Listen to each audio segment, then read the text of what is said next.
इसी में letter Maurya as का ब्राह्मण राजवंश जिसमें हम लोग सुंग वंश, कनव वंश, सातवाहन वंश इत्यादि के बारे में पढ़ेंगे। आज उसकी चर्चा होगी। ओके, आइए शुरू करते हैं। सुंग वंश, है ना, मौर्य एज के बाद सुंग वंश की स्थापना होती है। मगध साम्राज्य में सुंग वंश की स्थापना होती है। इस फेज को उत्तर मौर्य काल या लेटर मौर्य एज कहा जाता है, जिसमें 3 प्रमुख राजवंशों के बारे में हमें पढ़ना है। सुंग वंश के बारे में, कनव वंश के बारे में और सातवाहन वंश के बारे में। इसको ब्राह्मण राजवंश भी कहा जाता है, इसको ध्यान से देखना है। ओके, तो सुंग वंश का संस्थापक कौन था? तो पुष्यमित्र शुंग, है ना, पुष्यमित्र शुंग सुंग वंश का संस्थापक था। इसने विदिशा को अपनी राजधानी बनाया था। विदिशा मध्य प्रदेश में पड़ता है, विदिशा, वहां पर अपनी राजधानी बनाया। पुष्यमित्र शुंग मगध में प्रथम ब्राह्मण साम्राज्य को स्थापित किया था, यानी कि ब्राह्मण साम्राज्य इसके पहले कोई भी स्थापित नहीं हुआ था मगध में, है ना। पुष्यमित्र शुंग पहला व्यक्ति था जो कि ब्राह्मण साम्राज्य को स्थापित किया था मगध साम्राज्य में। ओके, तो ब्राह्मण साम्राज्य का उदय जो है पुष्यमित्र शुंग के काल में हुआ, यह एक महत्वपूर्ण घटना मानी गई। ओके, अयोध्या अभिलेख से ज्ञात होता है कि पुष्यमित्र शुंग 2 अश्वमेध यज्ञ संपन्न करवाया था। इसकी जानकारी कौन देता है? अयोध्या अभिलेख कहता है कि पुष्यमित्र शुंग अपने शासनकाल के दौरान 2 अश्वमेध यज्ञ संपन्न करवाया था। और इन दोनों अश्वमेध यज्ञ में पुरोहित कौन था? तो पतंजलि। पतंजलि महान व्याकरणाचार्य पतंजलि दोनों अश्वमेध यज्ञ के पुरोहित थे। पतंजलि पुष्यमित्र शुंग के समकालीन थे और इनके द्वारा महाभाष्य नामक ग्रंथ की रचना की गई थी। पतंजलि के द्वारा महाभाष्य नामक ग्रंथ लिखा गया था। ओके, पुष्यमित्र शुंग के काल में ही भारत पर यवनों का प्रथम जो आक्रमण हुआ था वह पुष्यमित्र शुंग के काल में हुआ था। बहुत ही महत्वपूर्ण लाइन है। यवन जो इंडो ग्रीक थे उनका मौर्योत्तर काल में जो आक्रमण हुआ भारत में, वह पहला आक्रमण किसके काल में हुआ? तो पुष्यमित्र शुंग के काल में यवन आक्रमण हुआ था। ओके, मौर्य शासक द्वारा बौद्ध धर्म को, है ना, राजकीय धर्म घोषित करने के परिणाम स्वरूप हिंदू धर्म का जो पतन होने लगा था, उस पतन को रोकने का प्रयास, है ना, हिंदू धर्म का पुनरुत्थान करने का प्रयास पुष्यमित्र शुंग किया था, है ना। मौर्य शासक खासकर अशोक जो हम लोग पढ़े कि बौद्ध धर्म को अपना राजकीय धर्म घोषित कर दिया, है ना। राजकीय धर्म घोषित करने से एक ओर जहां बौद्ध धर्म का बहुत ज्यादा फैलाव हुआ, वहीं दूसरी ओर हिंदू धर्म का पतन शुरू हो गया। और इस पतन को रोकने का कार्य किया, हिंदू धर्म का पुनरुत्थान करने का प्रयास किए पुष्यमित्र शुंग। ओके, बौद्ध ग्रंथों में पुष्यमित्र शुंग को बौद्धों का हत्यारा तथा बौद्ध मठों को नष्ट करने वाला बताया गया है। बौद्ध ग्रंथ पुष्यमित्र शुंग को कहता है कि यह बौद्धों का हत्यारा है, यह बौद्ध मठों को नष्ट करने वाला बताया गया। कहा जाता है कि अशोक के द्वारा निर्मित 84,000 स्तूपों को पुष्यमित्र शुंग के द्वारा नष्ट करवा दिया गया था। 84,000 स्तूप का जो निर्माण अशोक किया था उसको पुष्यमित्र शुंग के द्वारा नष्ट करवा दिया गया था हिंदू धर्म के फैलाव के लिए। पुष्यमित्र शुंग के पश्चात पुष्यमित्र शुंग सुंग वंश का सबसे महानतम शासक हुआ। पुष्यमित्र शुंग के पश्चात अग्निमित्र शुंग वंश का शासक बना। अग्निमित्र जिसका उल्लेख कालिदास द्वारा रचित महाकाव्य था मालविका अग्निमित्र। मालविका अग्निमित्र में जिस अग्निमित्र की चर्चा की गई है वह अग्निमित्र कौन था? तो शुंग वंश का शासक था अग्निमित्र, जिसका उल्लेख कालिदास अपने महाकाव्य मालविका अग्निमित्र में करते हैं। ओके, शुंग वंश का 9वां शासक हुआ भागभद्र। भागभद्र शुंग वंश का 9वां शासक हुआ। इसके शासनकाल की प्रमुख घटना यह रही कि तक्षशिला का यवन नरेश था एंटियाल कीडास तक्षशिला का यवन नरेश था। यह अपना एक राजदूत हेलियोडोरस, राजदूत का नाम क्या था? हेलियोडोरस को विदिशा भेजता है। भागभद्र के दरबार में हेलियोडोरस आता है और भागभद्र के आदेश पर हेलियोडोरस जो है विदिशा के पास बेस नगर में गरुड़ स्तंभ जो वैष्णव धर्म से संबंधित था उसका निर्माण करवाता है। बहुत ही महत्वपूर्ण लाइन है। हेलियोडोरस कौन था? तो तक्षशिला का राजा एंटियालकीडास का राजदूत था। यह शुंग वंश का शासक भागभद्र के दरबार में आया। भागभद्र के आदेश पर हेलियोडोरस जो है विदिशा के पास बेस नगर में गरुड़ स्तंभ का निर्माण करवाया जो वैष्णव धर्म से संबंधित है। वैष्णव धर्म से संबंधित यह प्रमुख घटना रही जो कि हेलियोडोरस के द्वारा गरुड़ स्तंभ का निर्माण कहाँ करवाया गया? बेस नगर विदिशा में। ओके। शुंग वंश का अंतिम शासक साबित हुआ देवभूति। शुंग वंश का अंतिम शासक था देवभूति, जिसकी हत्या 73 ईसा पूर्व में वासुदेव ने की और कण्व वंश की नींव डाली। वासुदेव देवभूति की हत्या कर देता है 73 ईसा पूर्व में और एक नए राजवंश की स्थापना करता है और वह राजवंश था कण्व वंश। ओके। शुंग काल में ही मनुस्मृति की रचना की गई थी, है ना। महर्षि मनु के द्वारा मनुस्मृति को लिखा गया था शुंग काल में। मनुस्मृति में ही एक लाइन जो आज भी लोगों की जबान पर रहता है, यत नारेस्तु पूजन्ते रमन्ते तत देवता, यानी कि जहाँ नारी की पूजा होती है वहीं देवता निवास करते हैं। यह वक्तव्य जो है मनुस्मृति से लिया गया है। मनुस्मृति को देश का पहला कानून का पुस्तक भी कहा जाता है। यह मनु के द्वारा लिखा गया, शुंग काल में लिखा गया, यह पहला स्मृति था मनुस्मृति।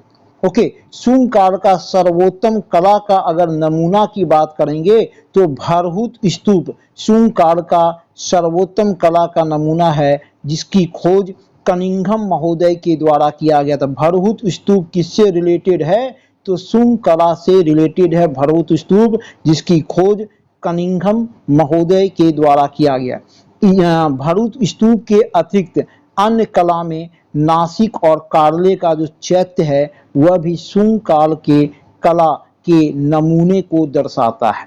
तो शुंग काल की एक बड़ी घटना यह रही कि भरहुत स्तूप का निर्माण करवाया गया, कनिंघम महोदय इसकी खोज किए। और इसके अतिरिक्त अन्य कला की अगर बात करेंगे तो नासिक और कार्ले का चैत्य जो है वह भी शुंग काल के जो है नमूने को प्रस्तुत करता है। तो ये आपका हो गया शुंग वंश से संबंधित जानकारी। इतना ध्यान में रखना है, विशेषकर पुष्य शुंग के शासन काल की जो प्रमुख घटनाएं रही हैं उसको निश्चित रूप से ध्यान में रखना है। उसके बाद जो है हम लोग देखेंगे तो कण्व वंश के बारे में कोई ज़्यादा उपलब्धि इतिहास में नहीं मिलता है ना। शुंग वंश के बाद कण्व वंश आया। मगध साम्राज्य में शुंग वंश के बाद कण्व वंश की स्थापना हुई थी, जिसकी शुंग वंश के अंतिम शासक देवभूति की हत्या करके 73 ईसा पूर्व में वासुदेव के द्वारा कण्व वंश की स्थापना की गई, है ना। कण्व वंश का अंतिम शासक सुशर्मा था। तो ये दो शासकों का नाम ध्यान में रखना है कि कण्व वंश का संस्थापक था वासुदेव और कण्व वंश का अंतिम शासक था सुशर्मा, और इसके बारे में कोई जानकारी नहीं मिलती है कण्व वंश के बारे में, है ना। शुंग वंश के बाद मगध साम्राज्य का जो सबसे महत्वपूर्ण राजवंश हुआ था वह था सातवाहन वंश। सातवाहन वंश जो दक्षिण भारत का राजवंश था, उत्तर भारत में यह स्थापित हुआ। कण्व वंश के पश्चात शिमुक नामक व्यक्ति ने सातवाहन वंश की स्थापना मगध साम्राज्य में किया। कण्व वंश के पश्चात मगध साम्राज्य में शिमुक नामक व्यक्ति ने सातवाहन वंश की स्थापना किया, यानी कि सातवाहन वंश का संस्थापक कौन था? तो शिमुक था। पुराणों में इस वंश को आंध्र जातीय तथा आंध्र भृत्य कहा गया। आंध्र जातीय तथा आंध्र भृत्य का मतलब होता है कि आंध्र प्रदेश से इसका रिलेशन दर्शाया गया है। यह दक्षिण भारत का राजवंश था। पुराण में इसको आंध्र जातीय तथा आंध्र भृत्य कहा गया है।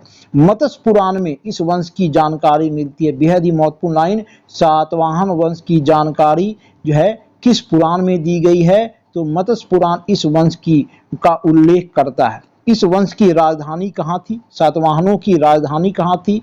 तो गोदावरी के निकट प्रतिष्ठान जो वर्तमान में आधुनिक महाराष्ट्र के औरंगाबाद जिले में पड़ता है, यह सातवाहन वंश की राजधानी थी। मगध साम्राज्य था, राजधानी कहाँ रखे थे? तो गोदावरी नदी के किनारे प्रतिष्ठान को सातवाहनों ने अपनी राजधानी बनाया। प्रतिष्ठान वर्तमान में कहाँ है? तो आधुनिक महाराष्ट्र के औरंगाबाद जिले में प्रतिष्ठान पड़ता है। सातवाहन वंश की सबसे बड़ी विशेषता यह थी कि यह वंश मातृसत्तात्मक था। मातृसत्तात्मक का मतलब कि इस वंश के जितने राजा हुए सभी अपने नाम के साथ माता का नाम जोड़े। आपको बता दें कि सिंधु घाटी सभ्यता पहला मातृसत्तात्मक समाज था और दूसरा मातृसत्तात्मक समाज सातवाहन राजवंश का था। तो इसकी एक बड़ी विशेषता क्या थी कि यह मातृसत्तात्मक समाज था, यानी कि माता के नाम से राजा का नाम हुआ, है ना। अब जो भी राजा हुए अपनी माता का नाम भी अपने नाम के साथ जोड़े। ओके, इस वंश का प्रथम योग्य शासक कौन था? तो सातकर्णी प्रथम सातवाहन वंश का प्रथम योग्य शासक था। पुराणों में सातकर्णी प्रथम को कृष्ण का पुत्र कहा गया है। बेहद ही महत्वपूर्ण लाइन, पुराण कहता है कि सातकर्णी प्रथम कृष्ण का पुत्र था, है ना। पुराणों में सातकर्णी प्रथम को कृष्ण का पुत्र कहा गया है। इसने 2 अश्वमेध यज्ञ और 1 राजसूय यज्ञ संपन्न करवाया था। 2 अश्वमेध यज्ञ और 1 राजसूय यज्ञ संपन्न करवाया था। सातकर्णी प्रथम ने मालव शैली, एक शैली था सिक्का निर्मित करने का, एक शैली था मालव शैली। तो मालव शैली में गोल मुद्राएं और अपनी पत्नी के नाम पर रजत मुद्राएं उत्कीर्ण करवाया था। कौन? सातकर्णी प्रथम। मालव शैली जो कि सिक्का निर्मित करने की एक शैली थी, उस शैली में गोल आकार का मुद्रा और अपनी पत्नी के नाम पर रजत मुद्रा यानी कि चांदी का मुद्रा उत्कीर्ण करवाया था। इसकी राज्यसभा में यानी कि इसके दरबार में गाथा सप्तशती के लेखक हाल, जो कि उस समय के प्रसिद्ध विद्वानों में इनका नाम गिना जाता था, गाथा सप्तशती के लेखक थे हाल, और बृहत कथा के लेखक गुणाढ़ रहा करते थे। किसके दरबार में? तो सातकर्णी प्रथम के दरबार में 2 महान विद्वान रहा करते थे। कौन कौन? तो गाथा सप्तशती के लेखक हाल और बृहत कथा के लेखक गुणाढ़ थे, जो कि सातकर्णी प्रथम के दरबार में रहा करते थे। ओके, सातकर्णी प्रथम के बाद इस वंश का सबसे प्रतापी शासक, या यूं कहें कि सातवाहन वंश का सबसे प्रतापी शासक कौन हुआ था? तो गौतमी पुत्र सातकर्णी। गौतमी पुत्र सातकर्णी सातवाहन वंश का सबसे प्रतापी शासक हुआ था। इसने स्वयं को एक ब्राह्मण कहा, है ना। इसने स्वयं को एक ब्राह्मण कहा। इसने शकों को पराजित किया, है ना, शक को पराजित किया। और एक ब्राह्मण कौन कहा स्वयं को? तो गौतमी पुत्र सातकर्णी। गौतमी पुत्र सातकर्णी ने वेनकटक नामक जगह को जीता और वेनकटक स्वामी की उपाधि धारण किया और वेनकटक नामक नगर की स्थापना किया था। गौतमी पुत्र सातकर्णी वेनकटक नामक जगह को जीता, वेनकटक स्वामी की उपाधि धारण किया और वेनकटक नामक नगर की स्थापना किया। इसे त्रिसमुद्र तोय पिता वाहन कहा गया। त्रिसमुद्र तोय पिता वाहन क्यों कहा गया?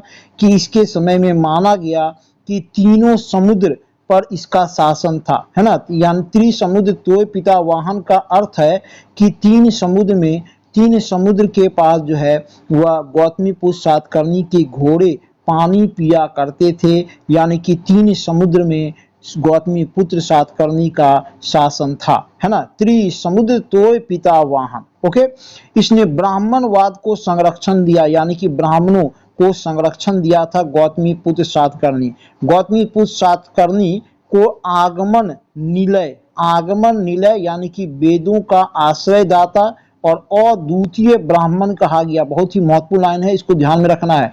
गौतमी पुत्र सातकर्णी को आगमन निलय यानी कि वेदों का आश्रयदाता और अद्वितीय ब्राह्मण किसको कहा गया? गौतमी पुत्र सातकर्णी। एक ब्राह्मण का उपाधि गौतमी पुत्र सातकर्णी लिया, वेनकटक स्वामी की उपाधि लिया और इसको त्रिसमुद्र तोय पिता वाहन कहा गया। इसने ब्राह्मणवाद को संरक्षण दिया, यानी कि ब्राह्मणों को अपने राज्य में अधिक से अधिक संरक्षण दिया। इसने बौद्ध संघ को अजकालकीय और कार्ले के भिक्षुक संघ को करजक नामक ग्राम दान में दिया था। ये ग्राम दान में देने का ये प्रारंभिक उल्लेख यहीं पर मिलता है ना। क्या था कि यह बौद्ध संघ को अजकालकीय नामक गांव और कार्ले के भिक्षुक संघ को करजक नामक गांव दान में दिया था। आपको बता दें सातवाहनों के काल से ही भूमि दान देने की प्रथा भारत में शुरू हुई थी और ये भूमि दान का प्रारंभिक उल्लेख यहीं पर मिलता है। ओके, गौतमीपुत्र सातकर्णी के पश्चात है ना इसका पुत्र वशिष्ठी पुत्र पुलुमावी शासक बना। तीसरा शासक कौन था? गौतमीपुत्र सातकर्णी के बाद सातवाहन वंश का शासक कौन बना? तो वशिष्ठी पुत्र पुलुमावी, है ना। इसको आंध्र सम्राट कहा गया, इसको प्रथम आंध्र सम्राट कहा गया। वशिष्ठी पुत्र पुलुमावी को इसने दक्षिण पथेश्वर कहा गया। इसे दक्षिण पथेश्वर का मतलब कि दक्षिण का स्वामी इसको कहा गया, वशिष्ठी पुत्र पुलुमावी को। सातवाहन वंश का अंतिम महत्वपूर्ण शासक हुआ आपको यज्ञ श्री सातकर्णी। क्या नाम था? यज्ञ श्री सातकर्णी सातवाहन वंश का अंतिम महत्वपूर्ण शासक था। यह व्यापार एवं जल यात्रा का प्रेमी था। इसके कई सिक्के मिले हैं जिसमें जहाज का चित्र अंकित है और उससे यह अंदाजा लगाया गया कि यह व्यापार का, अंतर्देशीय व्यापार का और जल यात्रा का यह प्रेमी था। इसके काल में अंतर्देशीय व्यापार हुआ करता था, इसलिए यह अपने सिक्के पर जहाज का चित्र उत्कीर्ण करवाया। तो ये ध्यान में रखना है कि सातवाहन वंश का अंतिम शासक था यज्ञ श्री सातकर्णी। ओके, सातवाहनों की राजकीय भाषा क्या थी? तो प्राकृत। सातवाहनों की राजकीय भाषा प्राकृत थी और लिपि क्या थी? ब्राह्मी। प्राकृत भाषा था और लिपि ब्राह्मी। सातवाहन शासकों ने चांदी, तांबे, सीसा और पोटीन का मुद्रा चलाया। ये ध्यान, ये बड़ा महत्वपूर्ण है। चांदी तांबे तो बहुत सारे शासकों ने चलाए, सीसा और पोटीन की मुद्रा कौन चलाया? तो सातवाहन शासकों ने सीसा और पोटीन की मुद्रा चलाया। सातवाहनों के समय सर्वाधिक जो सिक्के जारी होते थे वह शीशे के सिक्के जारी होते थे और सिक्का जो है रोम से मंगाया जाता था। सिक्के को रोम से मंगाया जाता था। या ध्यान में रखना है कि सातवाहनों के समय में सर्वाधिक सिक्का जो है वह शीशे का जारी किया गया था। 4 मुद्रा में शीशा जारी होते, 4 धातु में मुद्रा जारी होता था, चांदी, तांबा, सीसा, पोटीन। महत्वपूर्ण विशेषता कि सीसा और पोटीन का मुद्रा सातवाहन काल में जारी किया गया और सातवाहन के समय में सर्वाधिक सिक्के जो जारी किए गए वह शीशे के जारी किए गए और ये शीशा जो है रोम से मंगाया जाता था। ओके, सातवाहन शासकों ने ही सर्वप्रथम प्रथम सदी में भूमि दान देने की प्रथा आरंभ की। हम लोग देखें कि गौतमीपुत्र सातकर्णी जो है वह बौद्ध संघ को अजकालकीय नामक गांव दान में दिया था और भिक्षुक संघ को जो है करजक नामक गांव दान में दिया था। भूमि दान देने की प्रथा इंडिया में फर्स्ट एडी, प्रथम सदी फर्स्ट एडी में शुरू हुई थी। बहुत ही महत्वपूर्ण लाइन, इंडिया में भूमि दान की प्रथा कब आरंभ हुई? तो फर्स्ट एडी में आरंभ हुई थी, सातवाहन के काल में। और भूमि दान का प्रारंभिक उल्लेख कहाँ मिलता है? तो नाना घाट अभिलेख है, सातवाहनों से संबंधित एक अभिलेख है नाना घाट अभिलेख। इस अभिलेख में भूमि दान का प्रारंभिक उल्लेख किया गया है। ये ध्यान में रखना है कि भूमि दान का प्रारंभिक उल्लेख फर्स्ट एडी में मिलता है। सातवाहनों के काल की एक बड़ी विशेषता थी और इस भूमि दान का प्रारंभिक उल्लेख की जानकारी हमें नाना घाट अभिलेख से मिलती है।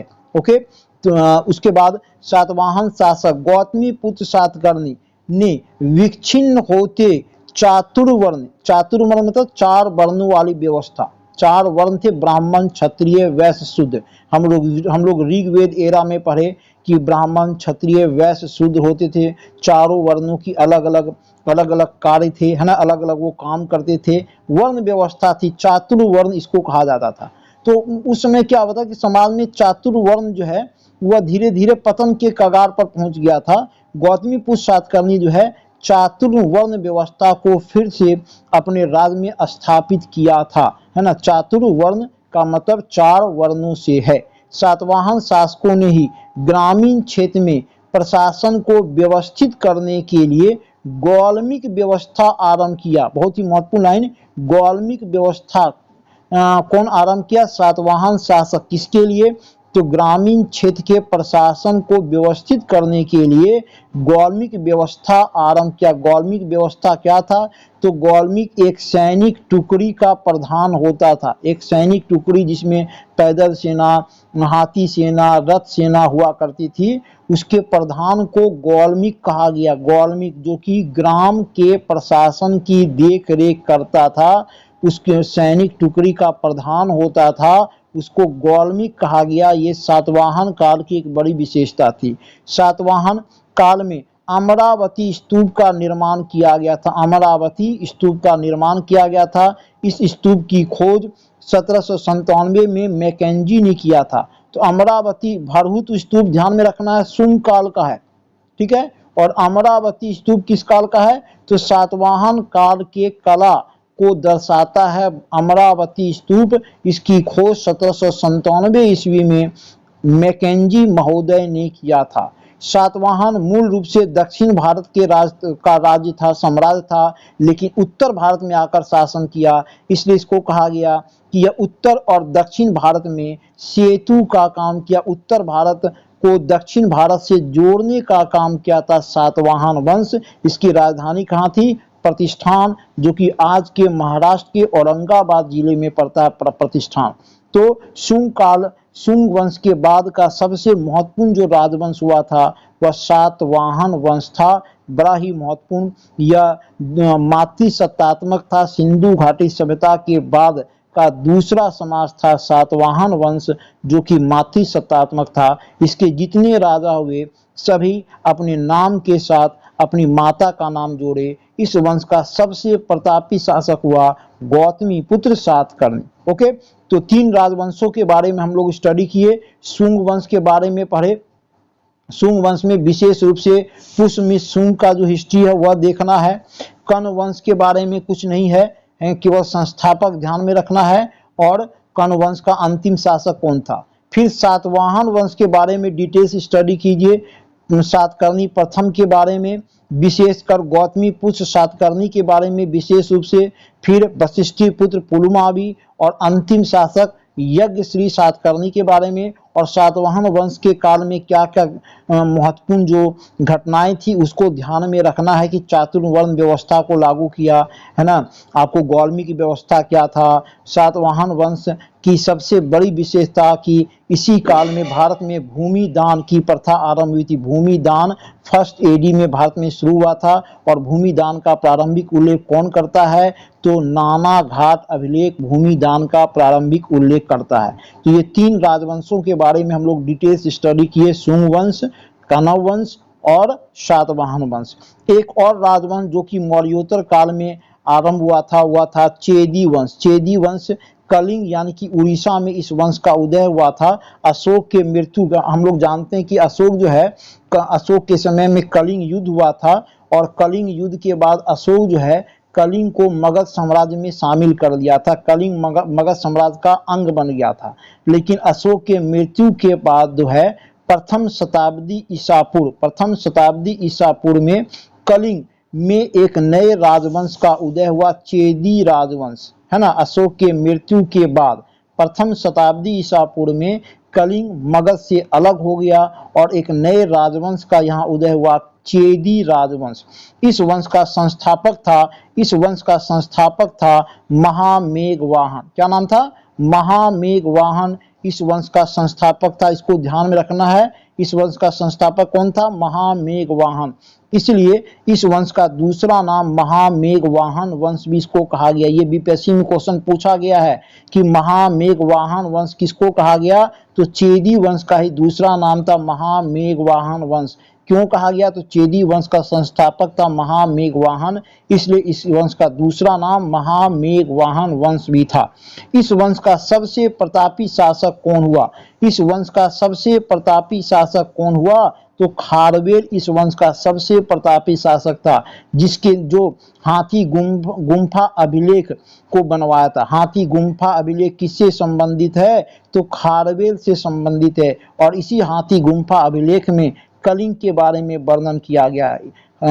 महामेघवाहन वंश या चेदी वंश का सबसे प्रतापी शासक हुआ खारवेल, है ना। और हाथी गुम्फा अभिलेख इस खारवेल के द्वारा बनवाया गया था। खारवेल जो है जैन धर्म को मानने वाला था, है ना, खारवेल जैन धर्म का अनुयायी था। इसने जैन भिक्षुओं के लिए उदयगिरी की पहाड़ी में गुफा का निर्माण करवाया था। तो ये दो चीज हमको ध्यान में रखना है कि चेदी वंश का संस्थापक महामेघवाहन था, इसलिए इस वंश का दूसरा नाम महामेघवाहन वंश भी था।